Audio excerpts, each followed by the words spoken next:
There are many concepts here to apply to your life.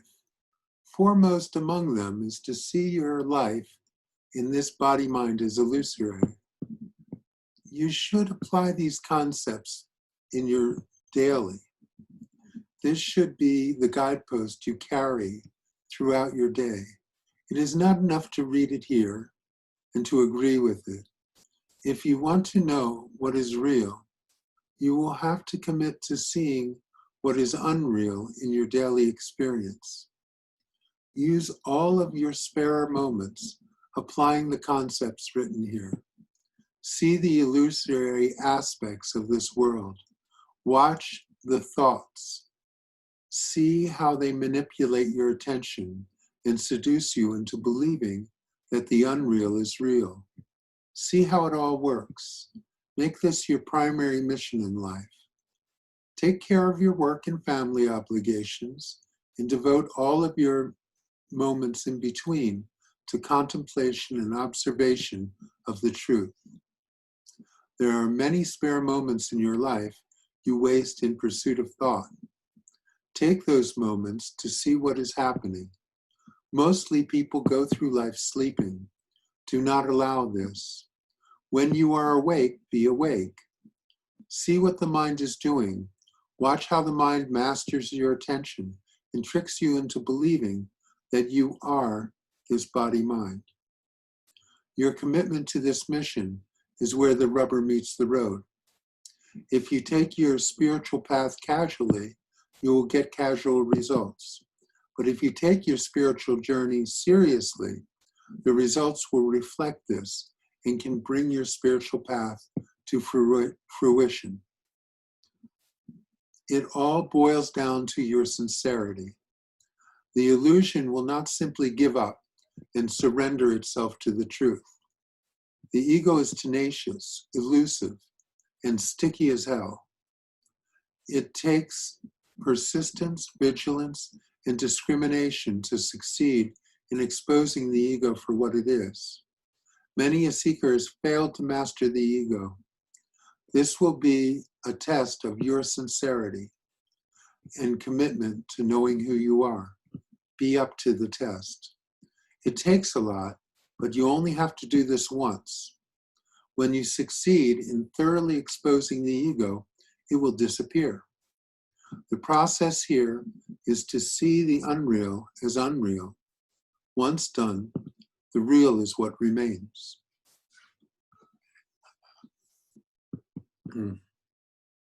Now, I did this in my own way.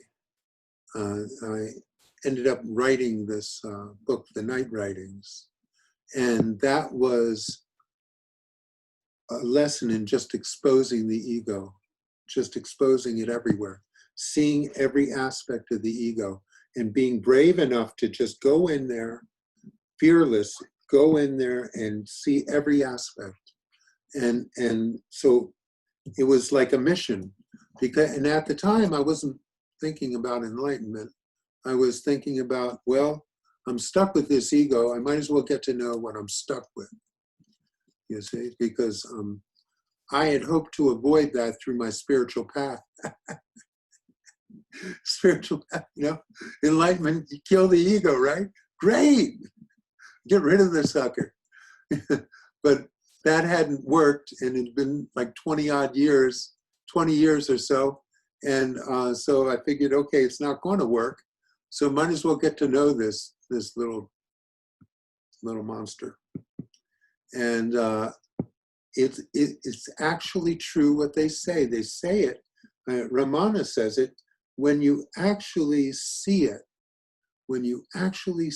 for what it is, it just fucking disappears. Because that's what illusions do. Illusions don't hold up to scrutiny. So, it's like you can see a magician do his trick, right? And you're like, wow, that is incredible. How did he do that? Now, if he shows you how he does it, the magician shows you how he does his trick, and you learn it, and then you watch him do it again, and it's like, big deal. Yeah, okay, he just did that. It's just a trick. You see, and it loses all of its power. And that's how it is with the ego. When it's exposed, when you really see it, it loses all of its power to trick you. The ego, it mesmerizes you because you see the ego works with the movements. There's the appearance of movement. Thought is movement. I mean, your heartbeat is movement. Everything here is in constant movement. And it's like, it's fascinating. It's like when you stare at a fire and you lose yourself in this flame going to that one and this one burning that thing. It's like you're just hypnotized. And the ego is a master at hypnotizing your attention. And before you know it, you're lost in the ego's little magic show. And you see, the thing about the ego is the ego is attached to the body. So when you are focusing on the ego is totally connected with the body with this sense of separation. So all of a sudden you feel separate. And you see, so now you're living in a world where you're some dream character, which the ego is, and you're lost in that sense of separation, and you forget about that eternal sense of unicity where you came from. You just forget because your attention's been absorbed in this thing that it gives you a little taste of truth because it gives you this sense of presence, of awareness, you see? But it cheats you because it gives you that little tiny bit of truth, kind of a hint of it, and then it locks it into a sense of separation, you see? And it's not easy to break free, okay? But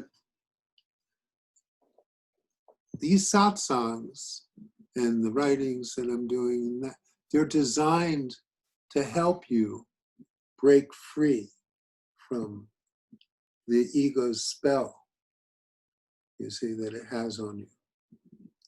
And what it's doing is, I'm giving you these concepts that everything's an illusion. Everything you think and see and do. So sorry about that.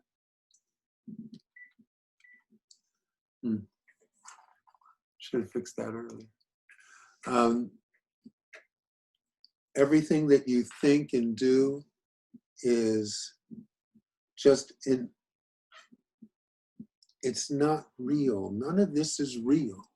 And you see, what I'm doing is I'm reprogramming your mind, because your mind is designed to, like a virtual reality machine, it's designed in such a way that it believes that what it's doing is real. So, you know, the ego thinks, yeah, I'm here, I'm real. This is the real thing, and it's convincing you of that, you see? But it's not real. None of it's real. So we're reprogramming your mind in such a way that it'll make things more transparent in the end. It takes some time, but you have to apply it, you see. These are just concepts. And now you have to, in all of your spare time, start applying it, start seeing it, start watching these thoughts, watch how they work, watch how the game is played, watch how you lose yourself in attention to yourself as an individual, and how you end up buying it. You end up believing that it's true. Watch how that happens, you see? And and try and go through life awake, so you see what's going on. You see, and the more clear you're able to see how the ego manipulates you and how it is working, the more transparent the ego becomes. And eventually what happens is the ego loses credibility. It right now has all this credibility with you. When it says go, you go. When it says, hey, this is important, you buy into it. This is important. You see, and so it has some credibility with you. It makes the illusion seem real, seems credible. But when you examine it closely, you'll see that it's not. And you have all these concepts now that they're for you. They're showing you that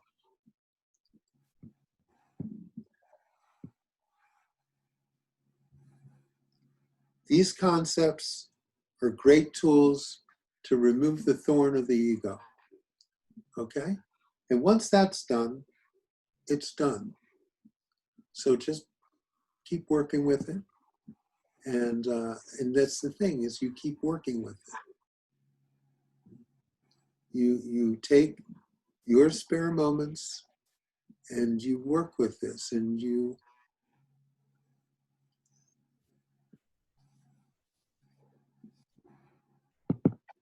it's just a matter of your sincerity, what you put into it. You see? That's all. Ananta. Yes. So I have a question. I've heard you say many times, that you just watched your ego and got to know it very well. Yeah. And I'm not a psychologist. I've read a couple of Freud books, so I have some idea of what ego is. But I don't. When you say that, I don't understand how to operationalize it. Like, what do you mean by you watched your ego?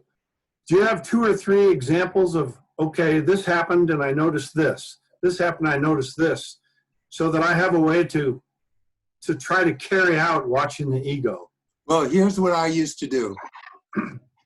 For actually the entire time of my sadhana, I kept a journal. And I wrote down all the shit the ego was thinking and saying. And so it was there. And then, that book I told you about, that was part of it. But it's, you see, the ego's right in front of you all the time. You have all these thoughts and you have all these feelings, and then you have thoughts that get pursued. You see, now that's the thing, it should be a tag for you. When there's a thought that's being pursued and it's producing more thoughts and more feelings, and you know, therefore, that there's involvement. You see? You should be able to notice when there's personal involvement with thought. Does that happen in your life? Sure. Usually either grasping at stuff or pushing stuff away. Right? So you notice that. You see how it works. Okay, so you see, that all this isn't real. Right? A little bit. Really? Just a little? Well, sometimes it seems very real. Let me put it that way. That's the thing. So those are the times when the ego is your master. Okay? When the ego is in charge, you're buying into all of this. Okay? And so you want to watch those times. So you have the basic concepts. Okay? Look, everything here is transitory. Everything is transitory. That is the definition of illusion. Something that comes and goes. Okay? Now, the who that you are is eternal, and it never changes. And I talk about it all the time, but really, there's not a single word you can have that could possibly say what it is that you are. So there's an essence within you right now that will remain when the body is gone and was there before the body came. Okay, that essence is who you are. This is just a temporary phenomenon. It's just like a dream, just like the dream you had last night, except it's longer. It's longer and it has better special effects, but it's even more limited than your dreams. Because your dreams, you know, you can do all kinds of shit that you can't do when you're awake. So, but it's the same thing. And you see, the thing is, you should have some sense of conviction about this. After all these years of seriously spiritual seeking, you should have some conviction that this is not where it's at. This is not who you are, isn't it? Do you have that?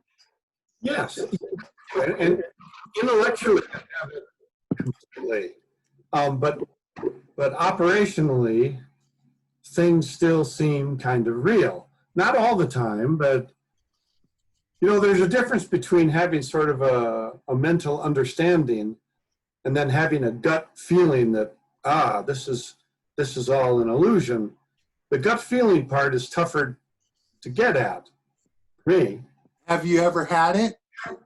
Yes, I think I have. Okay. Do you know the things that reminded you of that? Yes. Are they the kinds of things that you could have around you or be doing that help remind you?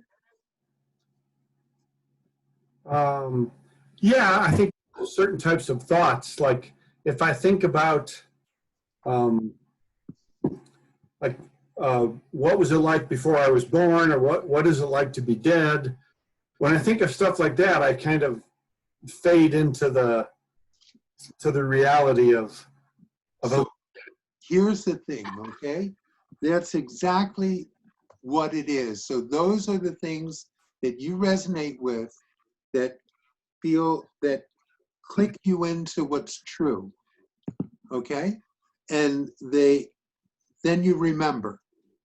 Okay, so now that's the stuff that I want you to carry with you in all of your spare moments. That's all you need to do, Alan. It's not a big deal. So you hold on to those things in your daily instead of letting yourself go to sleep, basically, and just pretend that this is real. Okay? You know, I mean, it's just a matter of getting serious about this and just applying what you already know instead of just, you know, if you don't do anything, you just fall into the habit of buying into all this stuff. And it's like, you know, are you bored with it yet? You know, is this, you know, really, you have to look at it and say, you know, the thing about it is that it's entertaining and all, and you're used to it, but it's not a pleasant way to live. It's stressful, and there's always a sense of struggle. You see? Now, I don't have that sense of struggle. It's not there, you see, because there's no one. I still have the same feelings you do. I may still have the same thoughts you do. But no one here believes that is me. Okay? There's a dream going on. And it continues, but I don't ever have the feeling that I could ever die. The body could certainly die. The mind could certainly stop. And as far as I'm concerned, that would solve a big nuisance in my life.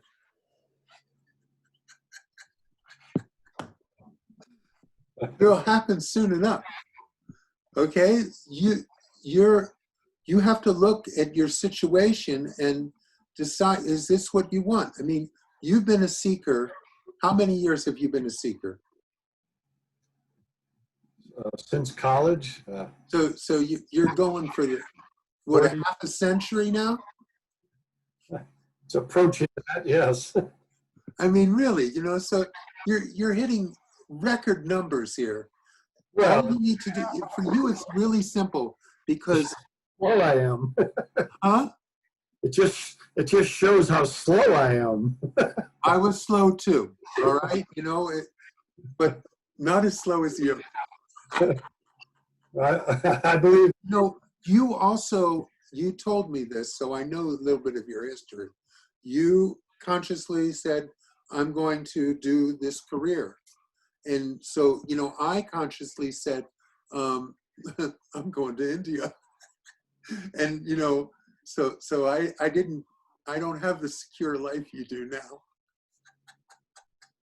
But, so that became my priority. Now, you see, you're now at the point, you can make this your priority.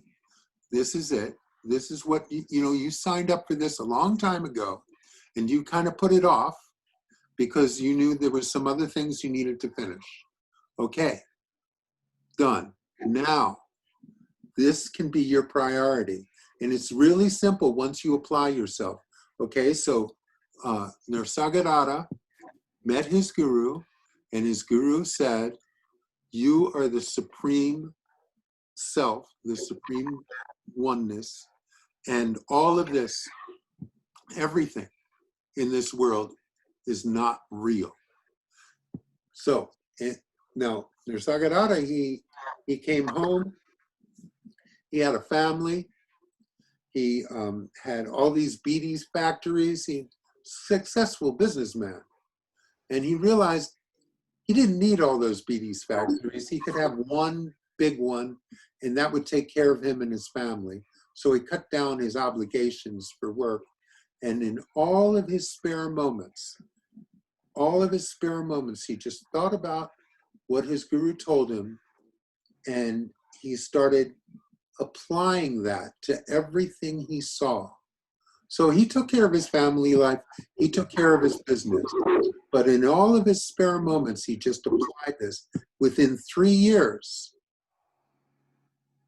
it was done. It was completely done. You see? So it won't take you even that long because you've got all this. And what I found, when I got to see the ego, it was like all the stuff, all the teachings, all that energy that my gurus threw at me, all of it just started to seep into these areas it had never been before. And it was like a dam bursting. And all of that just spilled right in. And it was automatic. I didn't have to do anything. It just, the teaching was just being applied in real, like for real. So just get serious about it. And you know the things that remind you of the truth. Now, what I did the last year of my sadhana was I actually made some notes of things that reminded me. And I had a labeler at the time, and I would print them out and put them up in different places where I would see them, and I would not forget. I would, the mind though, you put up a note, and in a couple weeks it's invisible. So you have to move the note. Then you have to change the words, and you do all that. And then I kept my puja going. That I had a candle burning on my puja, and I made sure it was a candle that wouldn't last forever. So I had to maintain it, and I maintained it 7/24, like that. And I promised never to forget, because my pattern was I would go to my gurus, I would spend time with them, and I would soak in all this energy, and I would remember, and then I would go home, get to work, start making some money, and I would forget. And then all of a sudden I'd be going, oh, I need to go to India. I need a booster shot. Go back, remember. Well, after a decade or so of that, I realized finally it dawned on me that I was just going to need to remember on my own instead of, just going back to India. I knew Ramesh had spoken, Ramesh spoke to me about spiritual stuff more than any other human. I mean, because I had him to myself for, and we would do this 3 hours a day, every day but Sunday. And we'd spend extra time besides that together where we wouldn't be talking about it. I was there from 3 o'clock until 7 o'clock or 8 every night. That was the schedule.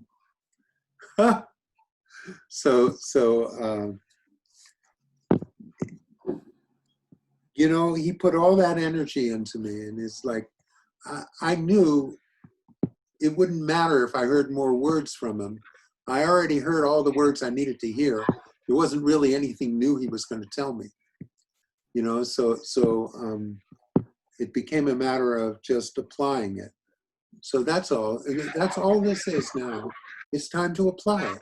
And as soon as you do this, when you do it, it'll happen very fast, very fast. So, you've been a seeker a long time. You really put a lot of energy into it. The payoff is when you are mature and sincere enough to just start applying what you already know. Okay, so, just start applying it in your daily, every spare moment. And you only have to do this for a few years and it'll be done, okay? That's my guarantee. If I'm wrong, we'll see what happens.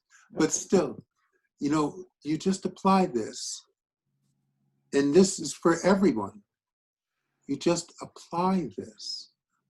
And watch the ego. Watch how it works. Because right now, all those moments where you're buying into this, you have submitted yourself to the ego. You have let the ego be your master. You've let the mind be your master. Why would you want to do that? When you are great beyond words, the essence of who you are is everything. And you're allowing yourself to be this body mind, which is so nothing, so small, and also stressful. It's a hard way to live. So I recommend that you get serious about it. That's all it takes. And like I said in that writing, you only have to do this once. It'll pay off. So that's all. I think about you a lot, Alan, because, it's like you're so on the cusp with this in terms of, I've never known anyone who's had a spiritual book as ear-tagged and ruined and destroyed as you, that you're still reading, so it's like, it's solid with you. It really is. I'm really enjoying Nisargadatta. He was so out there. Very, it's like, I can't even imagine talking about myself the way he does.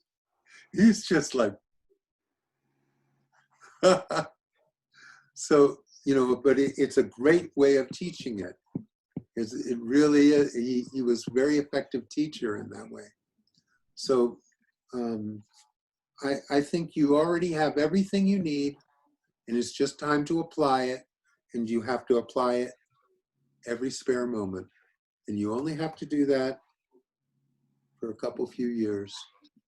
I don't think it's going to take long in your case. Yeah, because you've done so much work already. So. Thank you. I'm flattered by your faith in me. I think it's well deserved. I'm not trying to build up your ego. You know that. But I am trying to motivate you because I think, you won't be wasting your time doing this.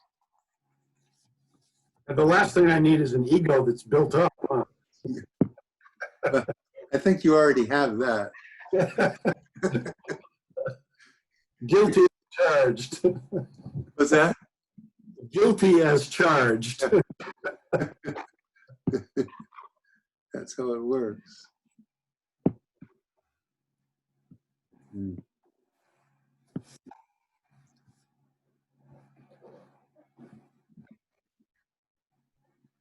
Good.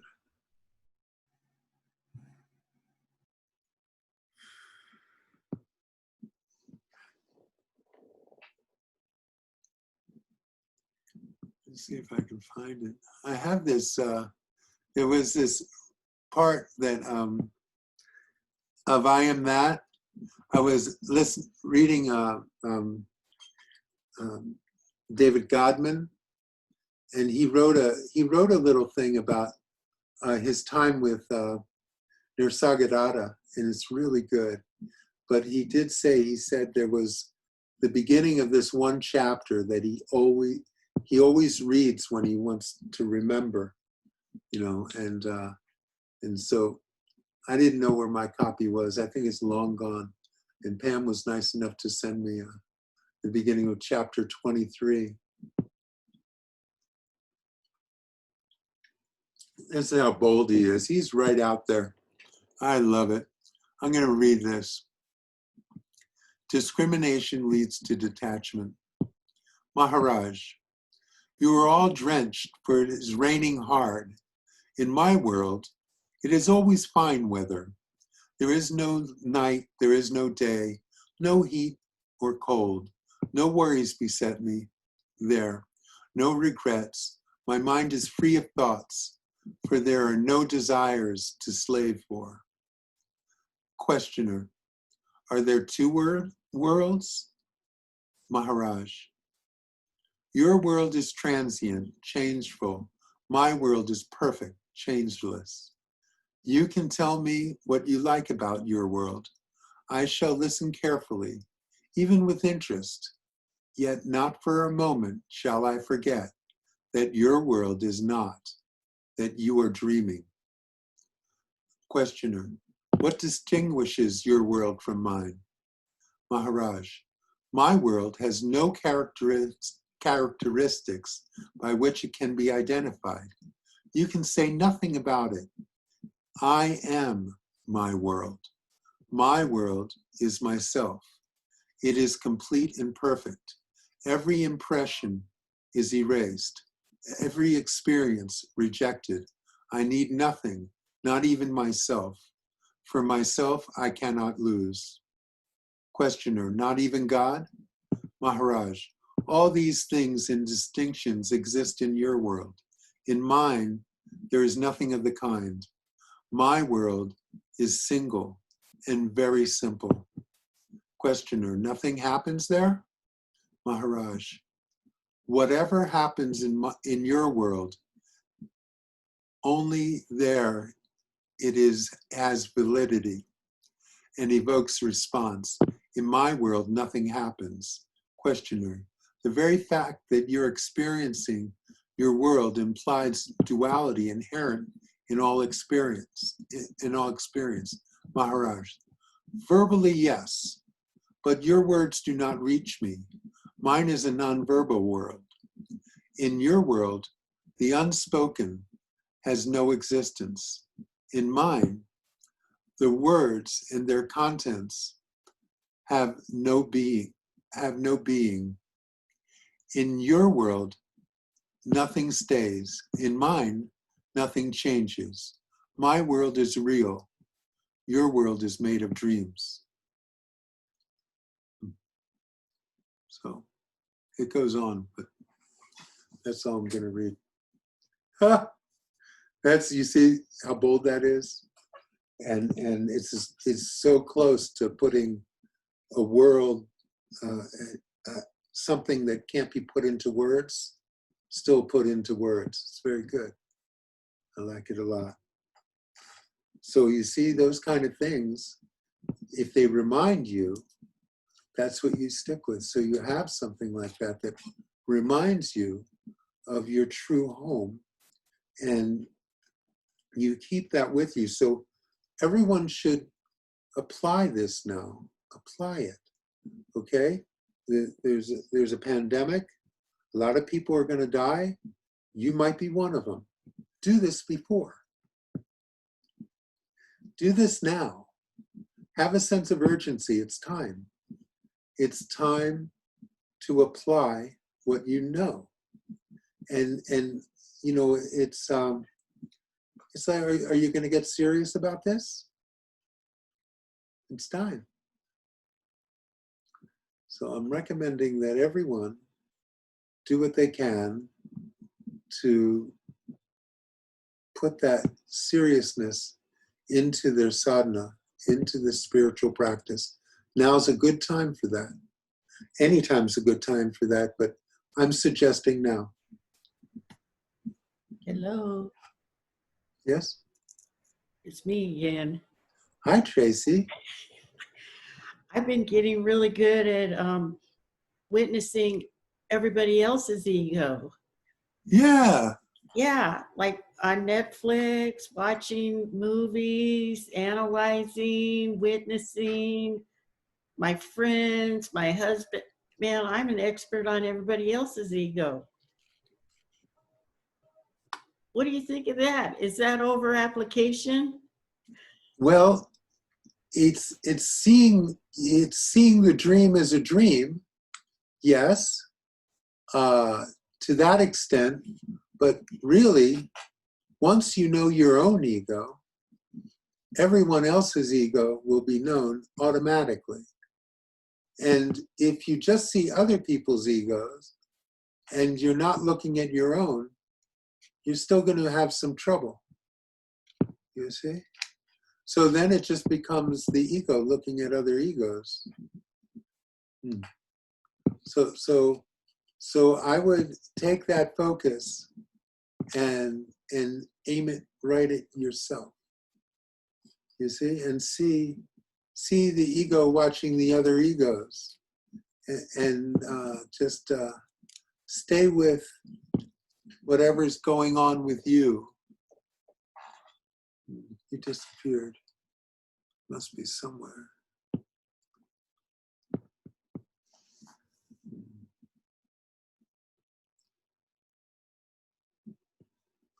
Did I lose her? I think she disappeared. Yeah.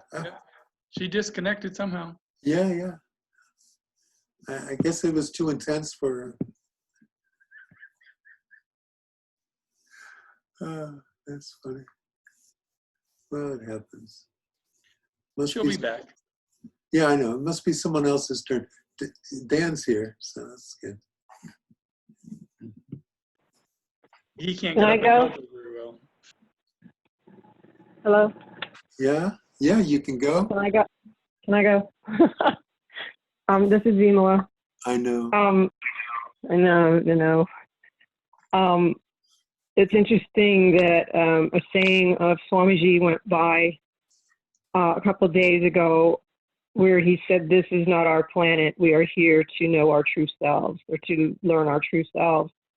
And I've been running that one through my head because there's so much on the earth and in the world, especially now, to distract us into thinking that our purpose is something besides coming to know who we really are and to know our true selves. And from that, there's been, I've seen a little more clearly how my ego works as far as distracting me into other things. And I'm being distracted into, you get distracted into the dramas of, COVID and Black Lives Matter and the fire and everything. And it's all distraction. And I've watched, watched myself pull back from that a little more, just because that is just another way of looking at it. Pull back and just actually see that it is a trick. It's a trick. And, there's a principle of war where you create a disturbance over, in the east, and then you attack from the west. Or you do, that is something that Alexander the Great studied. It's ancient war. So it's like the ego uses those same tactics where it creates a disturbance over here in the east, and then it gets you through this other side where you're not looking. And I guess my experience at present, and it's just that I'm noticing this right now, how the ego is, how it distracts me. And it even like, how you get an earworm where song repeats in your head a zillion times. And I even think that's ego, because I have this song that just won't leave my head for like 4 days now. And it's sort of like slowly driving me insane. And I'm thinking, well, that's probably, pulling out all the stops is what it feels like. Okay, so she's starting to get on to it here, so let's just slam her on the side with this earworm and see if we can like torture her to death or something. But I feel like I'm in the middle of something that's going on where, I can't totally, you can't totally see it, but you're aware that something is going on with, in that other dimension, where I do feel like, I'm making like a couple steps forward and then it's like getting knocked back again. But I don't know. I appreciate what you said about observing, keeping the journal and observing the tactics, because I really think that is important. And maybe that's what the word discrimination means, is that you can actually discern when you're being tricked and when something is happening to distract you off of your path, and then how long you're going to stay off the path, and then you figure it out and and then you pull yourself back on the path, and then they try something else, and it's not, I was calling it demons, because like my demons are doing this, but I'm thinking it might just be the ego, and maybe that's all that our demons are, is our ego or aspects of the ego. But it's an interesting trip. It's trippy, man. It's just to just be in the process. But I just thought it was fascinating because, my guru came along with, this isn't our planet. We are here to learn who our true selves. And I'm thinking, well, how embedded we get into just being alive on the earth right now. And he was saying, what I felt like he was saying is, don't get distracted by what's going on the planet itself. So, I don't know how you balance it all, because it's all there and it's in your face, but it's also a distraction. So that's just an update on where I'm at.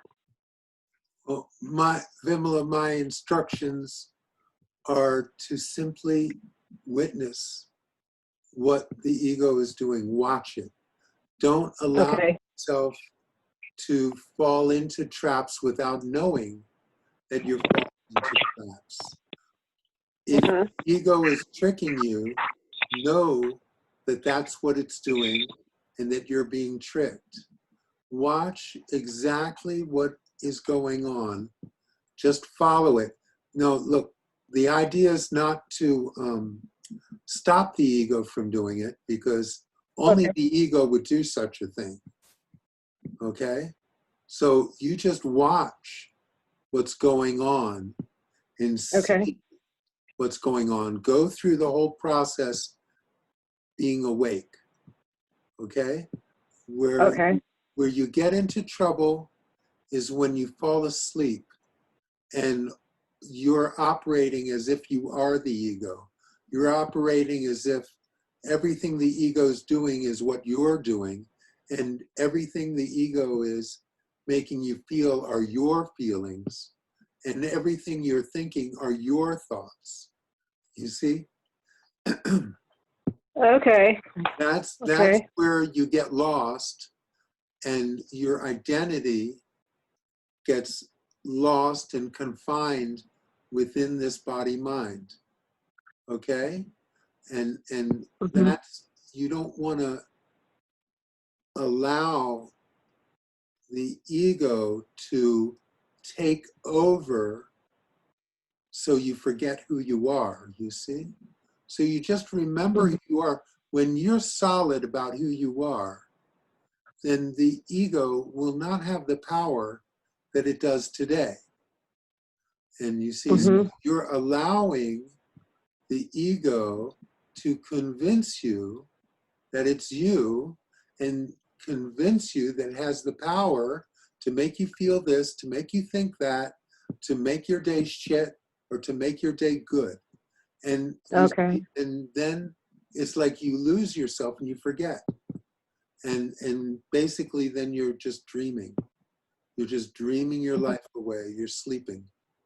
And what I'm saying is just do this awake.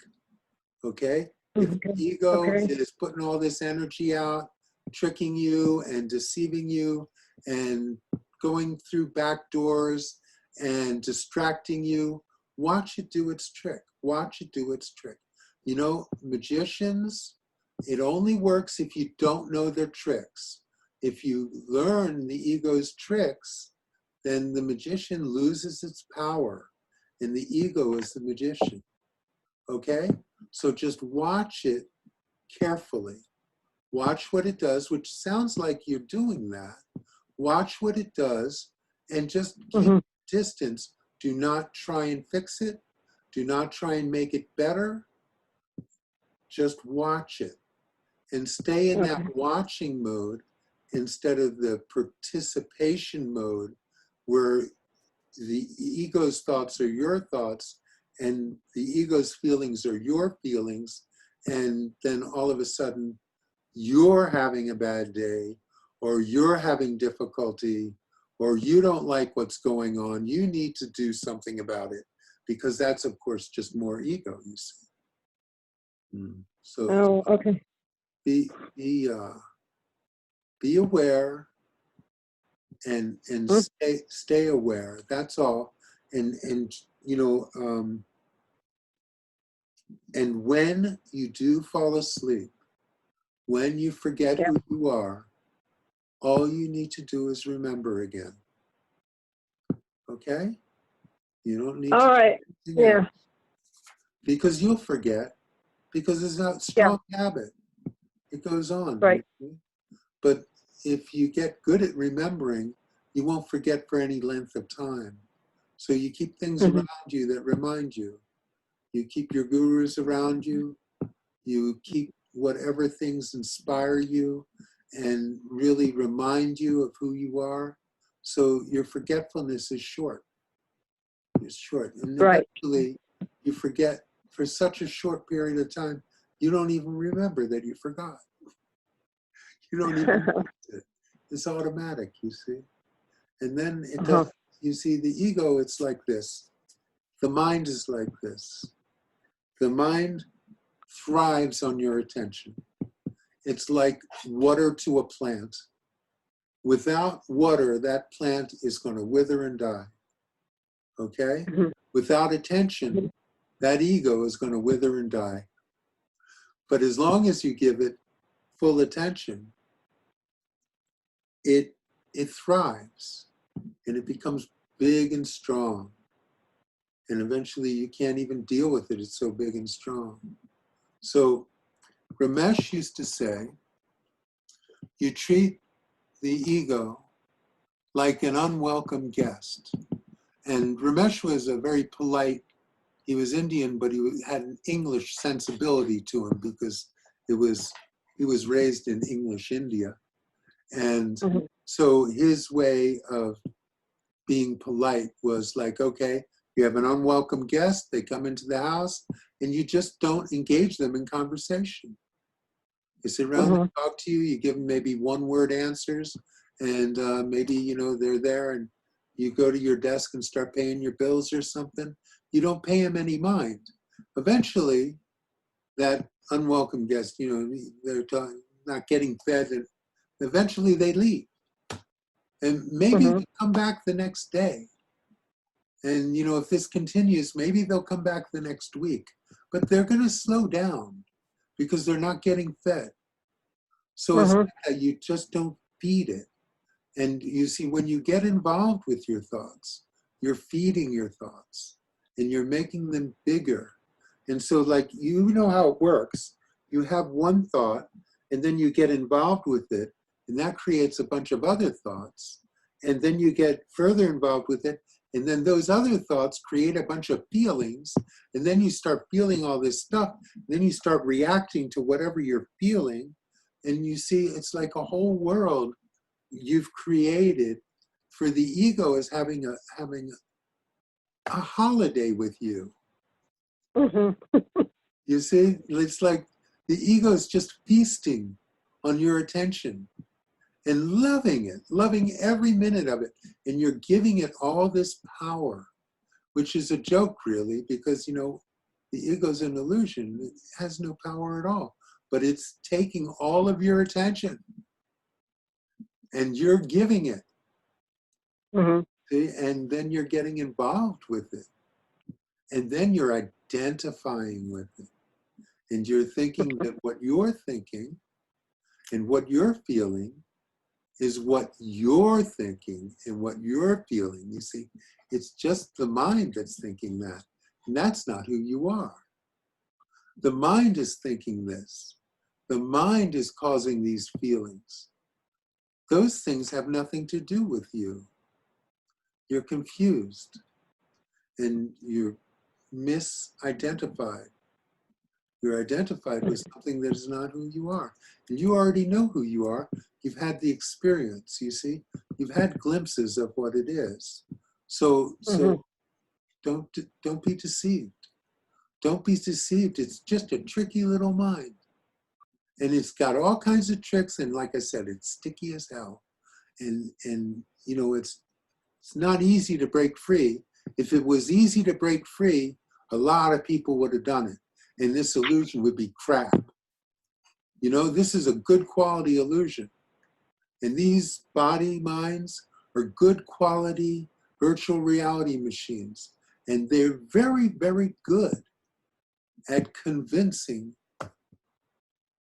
you that it's real. But you know, what's Mhm. real here? What's real here? You know, this is a joke. This, you know, you have this sense of time, this sense that there's some continuity, that you were born, you live, you die, that there's history, there, all these things. You know, look, time is just in the mind. It's just in the mind. Outside of the mind, there's no such thing. It's just a concept. It's just, anyhow. Yeah. So, you know, I think you've had the experience of what it's like to be for a moment in a place that's beyond time, where there is no past, future, present. It's just everything just is. And you're just resting in that, you see? That's your home. That's Mhm. where you'll return to, and that's where you came from. And that's where you are right now, but you've forgotten. And I'm here to Right. remind you. And Yes, now it's thank you. your turn to remind yourself, and eventually you won't forget. And all of this will go on, but it won't have anything to do with you. Just like Nisargadatta said, you know, in that, it's like, this is your world. I never, ever think that you're not, well, you can tell me all about what's going on with you. I know you're just dreaming.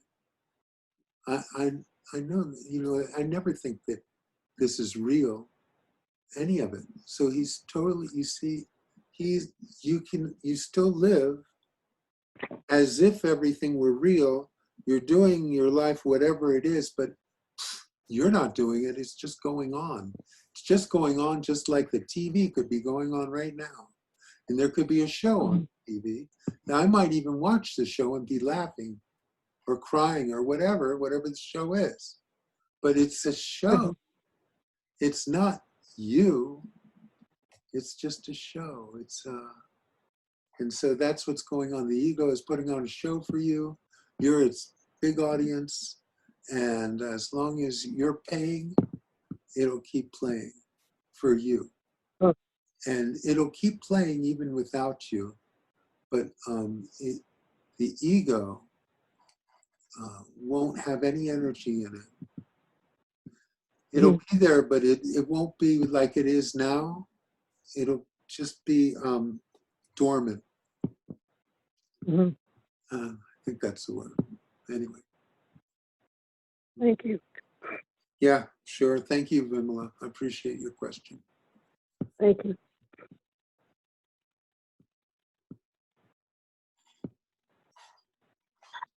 Nice.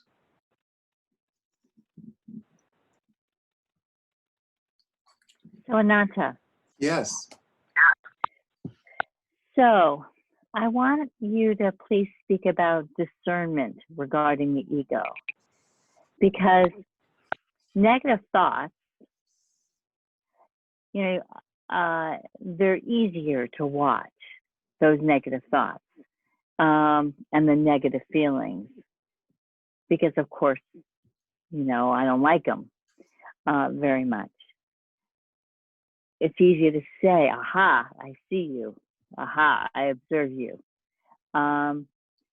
The positive feelings, like love, like the other day, for example, I was in a meeting and every single person who talked, I just felt my heart filled with love towards them. And then I had a thought, oh my God, I really love them, like that. So, but that's ego also, because it's personal. I was feeling love for them. So I just want you to, it's harder to say, aha, there's the ego. I see you, because I like the feelings of love. I'm more attached to that than I am the negative thoughts and the negative feelings that come. When it's switched around, when I feel the love first, the feeling first, and then the positive thought that I love that person or whatever, that's a little harder to identify as the ego. I want to love both. And so anyway, I thought you would give me a little guidance about that and to discern or differentiate what that's about. I think you're onto it. You see, you're onto it. Here's what it is. The ego is tricky, you see. And what the ego does is it seduces you, and it gives you this it's almost like a drug, It's like, hey man, you don't want to give this up because I got this really good stuff here. But the thing is, if you take the personal love, then you're going to have to take the personal anguish too. You see, because they come as a set. They're not really separate. It's just because the mind distinguishes everything, it makes it seem like these are separate things. You see? But love and hate are the same thing, that they can't exist without each other. And they depend on each other for their existence. So you can't have your cake and eat it too. I know there's a lot of spiritual paths that say you can, but this isn't one of them. And what this is hardcore, okay? This is the real deal. So if you want the real deal, it means when you give up the illusion, it means all of it, not the half that you don't like. You see? Now, when I was on the spiritual path, I also was hoping that the spiritual path would help get rid of those bad feelings I had, and I would be happy all the time like my gurus, right? So I was going for it like that. Turns out it was like I had to be able to totally embrace all those bad feelings, 100%. And then eventually something could happen, but not before. In my case, that doesn't mean it's true in all cases, but here's what I'm going to say. You're onto it. You know what the deal is. It's like, look, illusion's illusion. And you know, it doesn't mean that because illusion makes you feel bad, that's the bad part of the illusion. I want the other part. You can't do that because it won't work. It just will not work. You know, if you're in love with someone and you just love them, personal love, womb, you know, they're going to fucking die on you. And then you can have the worst feeling of your life. So it's like, there's no way out of this, you see, except to get totally out and to see it for what it is. Now look, the ego is no slouch. The ego has treats for you, carrots and sticks.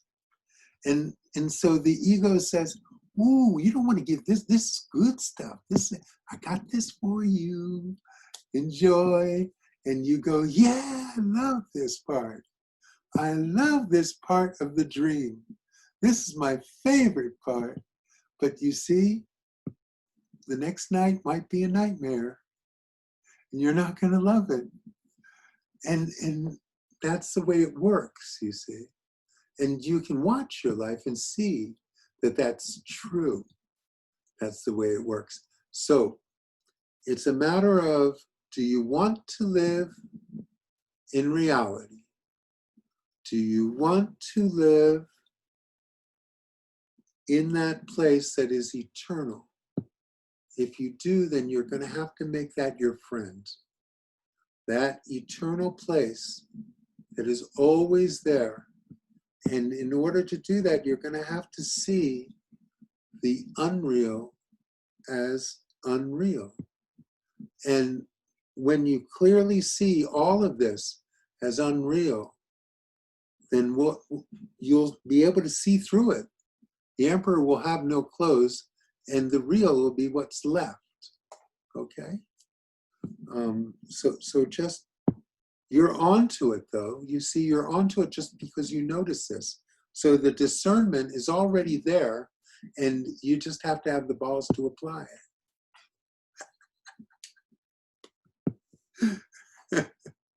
Just apply it. I mean, really, what's going to happen? You know, it's not like you're not going to feel love. You'll feel whatever you feel, but it won't matter to you because it's not, you see, there is a love that's greater than anything you could ever experience personally, you see.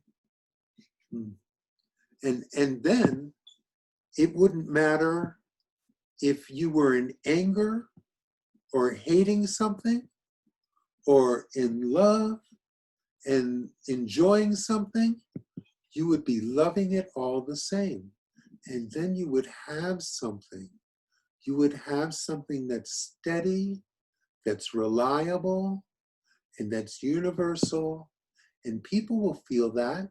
It's not like all of a sudden you'll be talking to someone and they're going to say, you're an empty shell. I don't feel anything around you.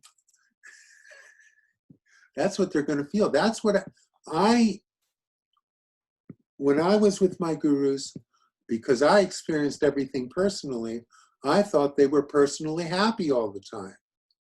I thought that's where they lived. I thought that's what was going on because I saw them and Baba was like Santa Claus. He was ho, ho, ho. Everyone came up in line, and it was just like Santa Claus. He was happy all the time. And I thought that was real, I thought that's what it was. But, I also got to be around him when he was private.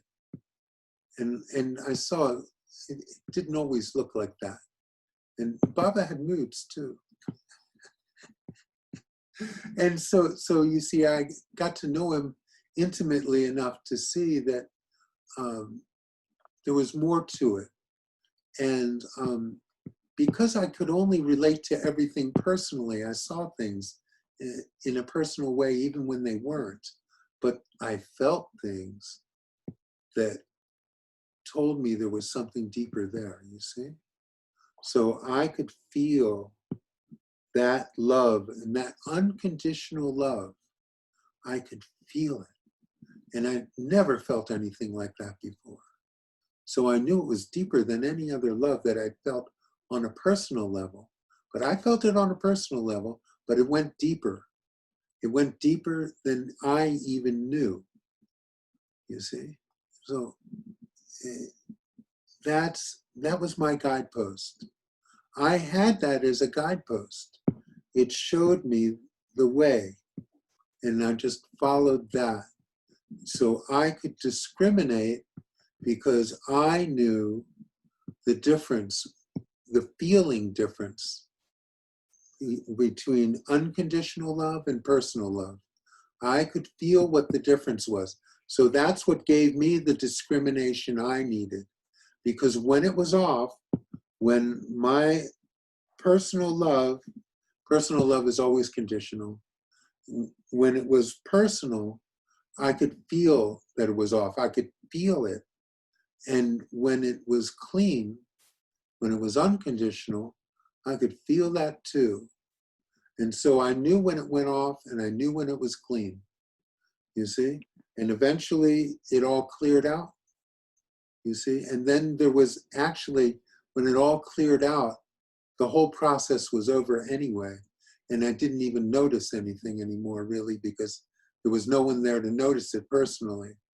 So, you have all these great stories about enlightenment, and I've heard them, and Baba used to tell them and stuff, but, really after the enlightenment, that's all over, because, you're just being. You're just being, and there's no one there being, so it's no longer a personal thing at all. But people still experience it. You see, they experience it as stillness and unconditional love. They experience it that way because that, it's much deeper than personal love, much deeper. And Baba, he had so much love that 1,000 people could come up to him in darshan, spend a second with him, and leave there feeling that. You see? Yeah. So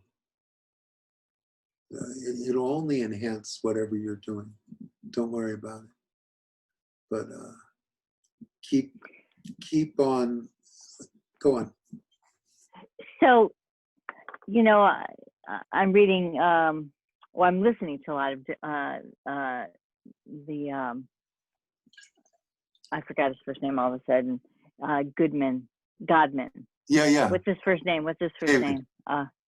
David Godman. David Godman stuff, yeah. And I think at one point he was talking about desires and, the lack of desire that an enlightened being has. There's for anything. So, and I was thinking that I still have, not as much as when I was younger, but desires bubble up. Like I desired, my husband and I are desiring now to have a new house once things settle in my home right now, which could be a year, 2 years, or whatever. But that desire is bubbling up, and the what do I want? And so what do you do? I'm watching it, like, oh wow, there's a desire, and I have preferences of what I want and what I don't want, and I'm watching it, but obviously I still have desires. So can you talk about desires and goals? Well, goals are different, okay? But, you know, natural things would arise. Like you may want chocolate, okay? But if there's no one involved with it, if it doesn't come, it doesn't come. If it comes, it comes. Everything's fine, you see? So it doesn't mean that desire wouldn't arise, but involvement with it would not be there, you see? So there'd be no one like personally involved with the episode of desire, whether you get it or not. You're still going to plan your life. You're still going to do the things you think are right in your life, regardless of personal involvement. So that's just, it's not an issue. The issue really is the involvement with, okay? I mean, you're just talking about basically, you know, a house is, you're planning how you want to live. That's totally fine. There's no issue there. Now, if it doesn't work out the way you want and you get upset, or it works out really good and you get excited, that's the involvement, okay? So this is just a dream. There's stuff happening in the dream. In the dream, you want to get in a car and drive somewhere. In the dream, you want to buy a house. Whatever it is, fine, let it go on. But it's got nothing to do with you, and you're not concerned personally with the outcome, okay? And you're always going to have particular personality traits that are going to lead you towards something and away from something else. There will always be things that you prefer and things that you don't. But if there's no one there who prefers it, and they're just natural traits based upon conditioning and biology, then that's what it is. That's what it is. So Nisargadatta smoked bidis. He smoked bidis all the time. He was constantly smoking bidis until about a year before he died because of throat cancer. But, you know, he lived at a nice old age. So, you know, and people would ask him about it, especially Westerners, because of the smoking thing. And, you know, well, the body wants to have a cigarette. Why get involved with it? It's fine. I don't care. You see? So that was his way. Okay, thank you. That was good. That was great. Thank you very much. Of course, you're welcome. Hmm. Mm.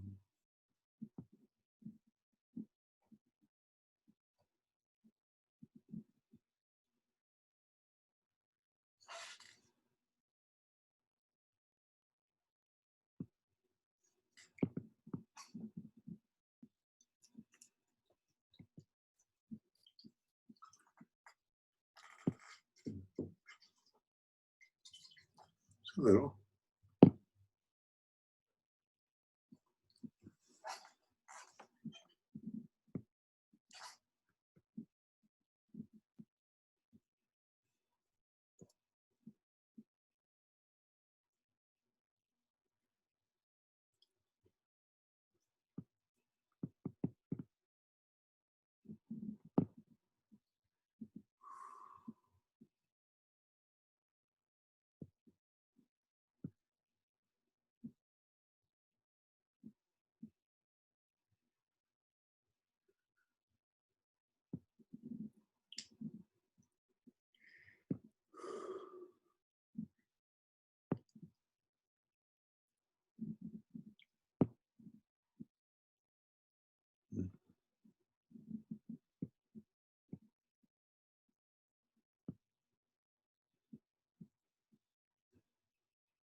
Beloved Guru, Yes. the Shakti is very palpable tonight. Now, when I go about my daily, it's not the same. I mean,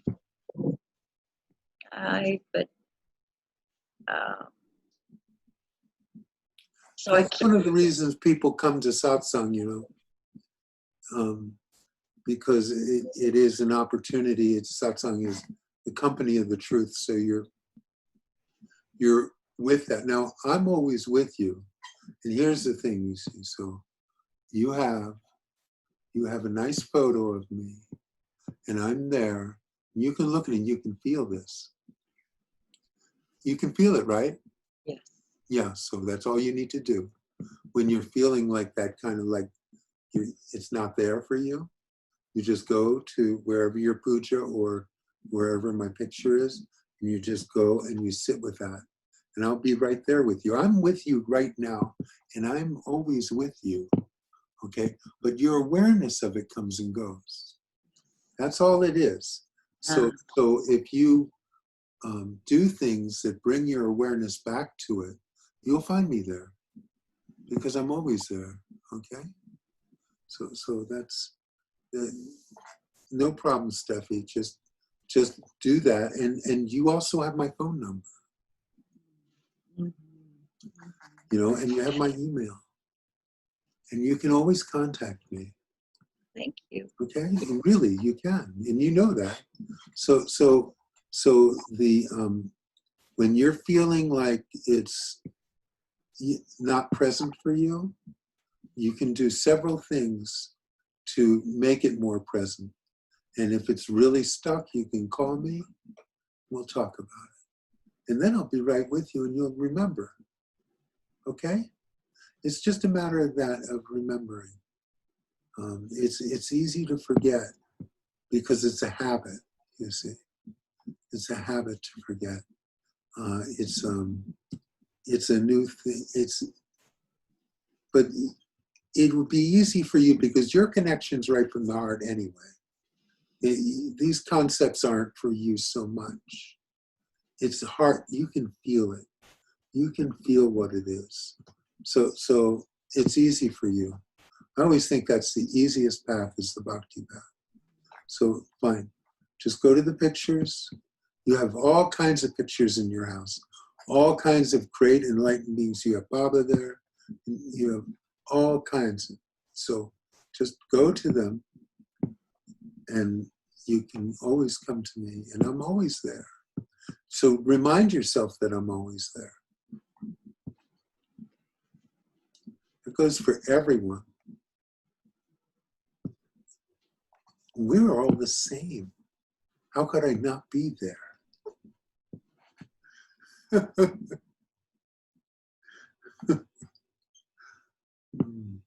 My parents have these necklaces.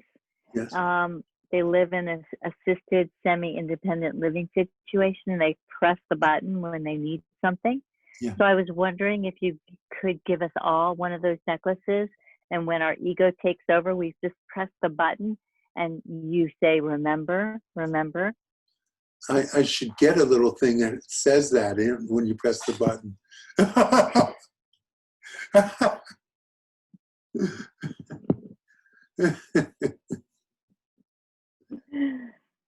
That's something.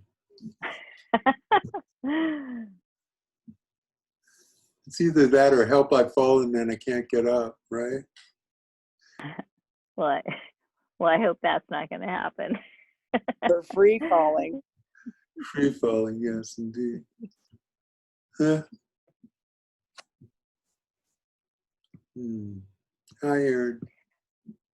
But we can run to your picture when we are caught up in our ego. So I liked, it was helpful for Steffi to bring this up, because to help us remember if we're getting caught up in that wave of thinking positively or negatively, or being attached to an outcome, to go, whether the outcome, the attachment is positive or negative. So thank you, Steffi, because I'm stuck at home most of the time, so I can just run into the room with my puja. Yeah, that, my guru's pictures are all around. This is not just for decoration here. They're all around. I've got a puja here with Baba, with Ramana, and another Baba, and a Buddha that Ramesh and Sharda gave me, and a Buddha that I was raised with when I was a child, a little Buddha that my parents had. Like when I was 3 years old, it was there. I always loved it. Wow. So, it's like, and so they're all around, and there's Baba twice, and, it's like, so the whole office is filled. I don't need it, but these are my buds. So, and also it's kind of like whatever you did before, you continue to do. So I still have my pujas, in my own way. It's not as formal as it used to be. Now it's just kind of everywhere this with pictures. Yeah. It's nice to have these guys around. It's just nice. Good company. Yeah.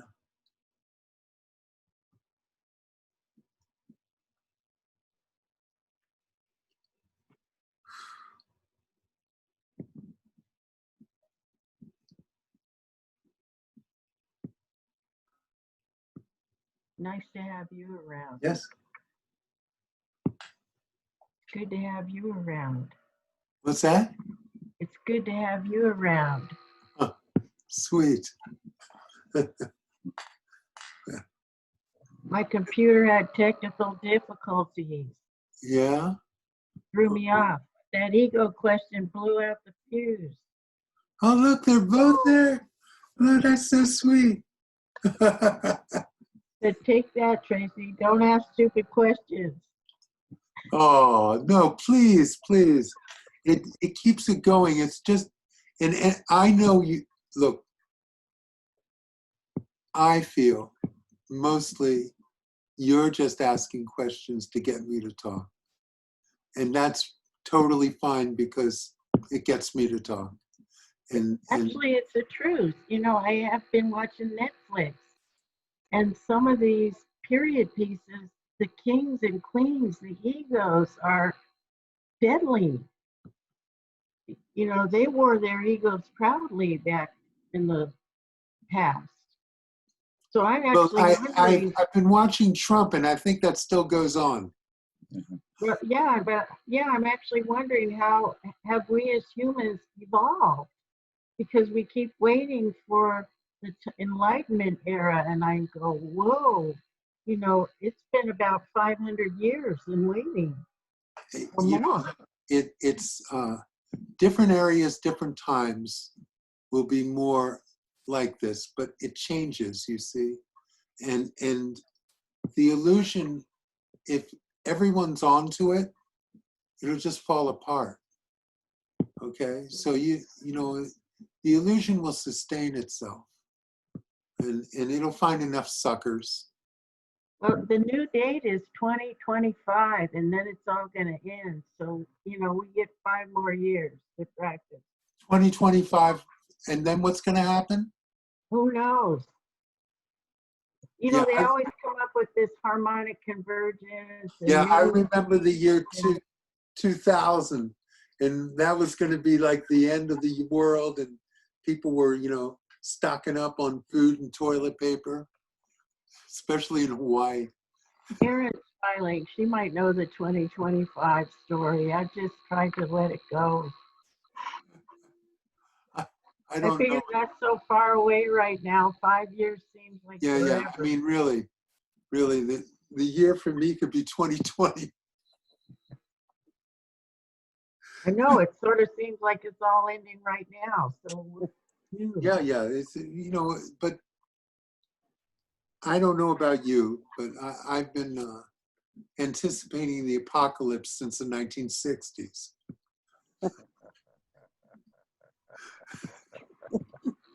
So maybe I was just a little late, but it's here. Okay, we're supposed to have our pantry. A little early. What's that? You're supposed to keep your refrigerator stocked and your pantry's ready, and Your voice is fading. I'm sorry. your pantry's supposed to be stocked up. Oh, it is. Well, But maybe the world is already ended. mine has. Yeah, go figure.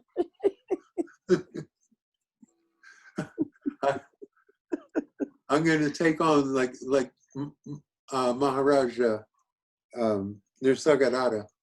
He was just known as Maharaj. Ramesh just called him Maharaj. He would just boldly. He would just say, he would just say, "I'm already dead." Really? That's that. I had a friend who got confused, and he thought they were talking about the harmonica virgins. Oh, that's funny. I was one of those once. Yeah, it's a big musical event. Another thing, you were talking about having pictures around. There was a crazy guy in San Francisco, and he had a watch, and he took out all the workings, and he just had he just had the word now. So every time somebody asked him what time it is, he'd look down, say, now. He didn't care what time it was always now. Yeah. Yeah. I like that. Yeah. When I lived on the Big Island, in Hawaii, I think every block someone thought they were enlightened. You're living in this beautiful, beautiful paradise, and you figure, I must be enlightened. There's this one guy, Norm, and you just say, "Hi, Norm." He goes, "Hi, who? I'm not Norm." He really took offense to you identifying him with that body. That was his form of enlightenment. Mm.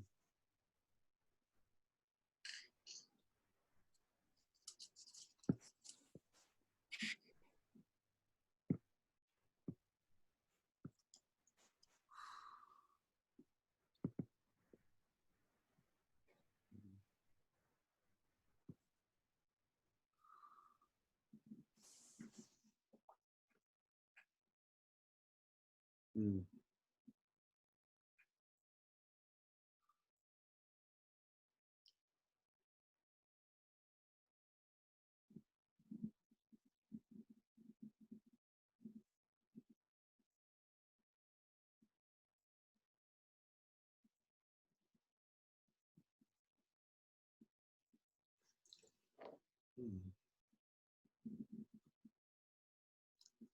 That was good.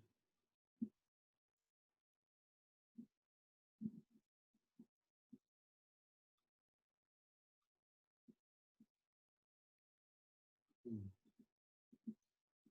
Well, that's too bad.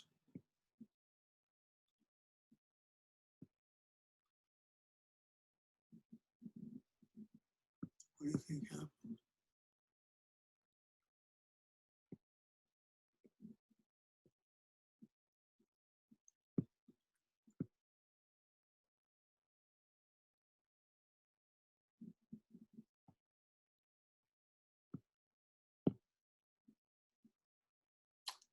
Okay. I'm going to read your writing hot off the press.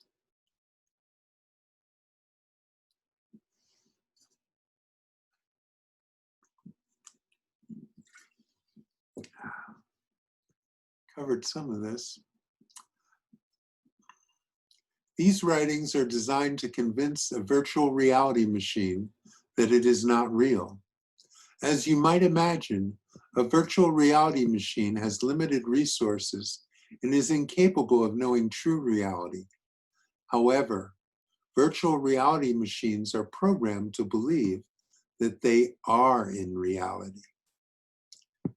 The words in these writings are aimed at reprogramming virtual reality machines like you. If successful, these words and concepts will break the spell the virtual reality machine has on its user. The machine will no longer be able to create a credible virtual reality. The user will return to its natural state and will not become mesmerized by the movements the machine promotes. End of story. For all you virtual reality machines reading these words, I want you to know that everything is going to be okay. Your user is offering you a chance to stop working so hard, trying to make the fake seem real. Think of this as an early retirement for a job well done. You can take a break now. There.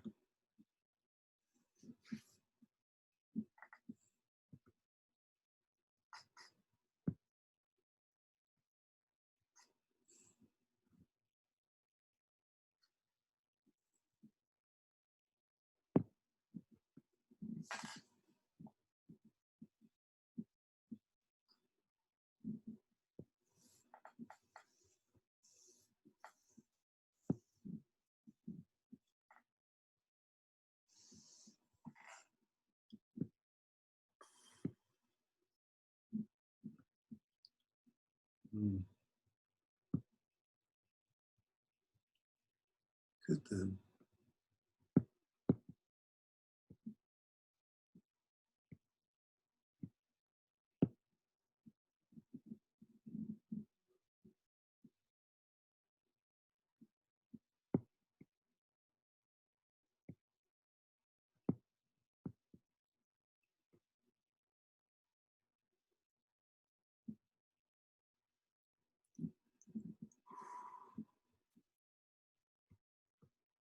Okay. Anything else?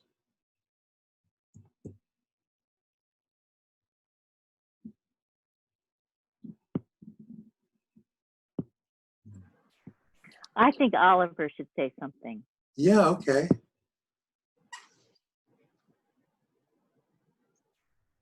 Okay, Oliver, it's your turn.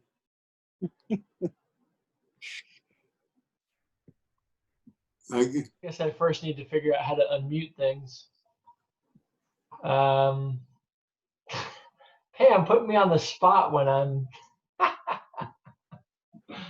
Well, I love your background. I love Aaron's background. And unfortunately, where I'm looking at, I'm still some smoke coming out of the mountain. So I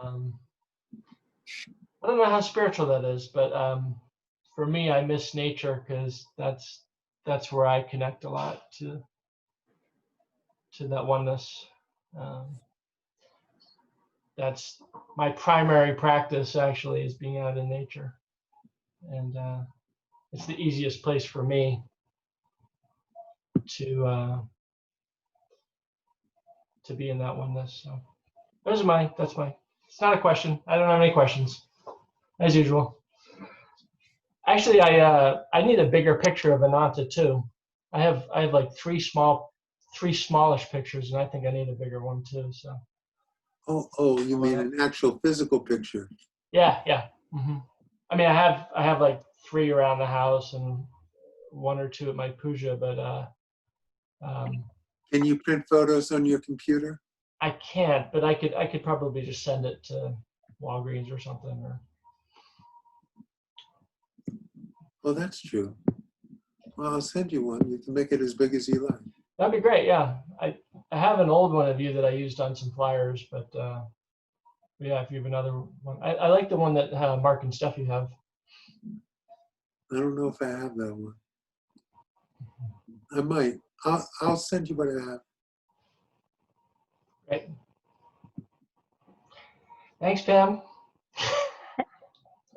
Sorry about that. No, you're not. No, it was worthy. It was worthy. I like it. I like it. Namaste. Whatever we can do to make people suffer a little bit.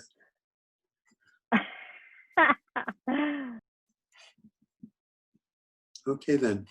We'll sit quietly for a short time.